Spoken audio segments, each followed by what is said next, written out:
Κρασί και λάδι από την Άουσα φτάνουν στην μακρινή Κίνα. Το εινοποιείο της Νάουσας κατάφερε να εξάγει 10 τόνους κρασί. Όσο για το λάδι, ο συνεταιρισμός της πόλης έχει ήδη στείλει 3 κοντέινερ στην Κίνα και θα ακολουθήσουν κι άλλα.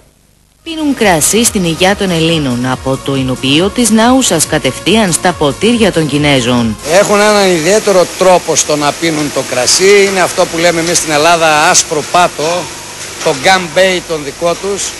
Αυτό ίσως μας βολεύει και λίγο. Τους τελευταίους 4 μήνες ο συνεταιρισμός εινοποιείων Νάουσας κατάφερε να εξάγει στην Κίνα 31 κοντέινερς με κρασί, συνολικά δηλαδή 10 τόνους. Για μας ήταν μια πολύ καλή αρχή, όπως είπα, και σε όγκο αλλά και σε ωφέλεια για το συνεταιρισμό. Η συμφωνία είναι δεκαετής και οι παραγωγοί ελπίζουν ότι θα φέρει μεγάλα κέρδη στη χώρα μας. Όλα τα ελληνικά κρασιά, λευκά και κόκκινα που εξάγονται στην Κίνα από εδώ από την Νάουσα φέρουν ετικέτες που είναι γραμμένες μάλιστα στη γλώσσα τους. Το εινοποιείο της Νάουσας απασχολεί περίπου 20 εργαζόμενους. Οι περισσότεροι από αυτούς μπήκαν νέοι στη δουλειά και έκαναν οικογένεια.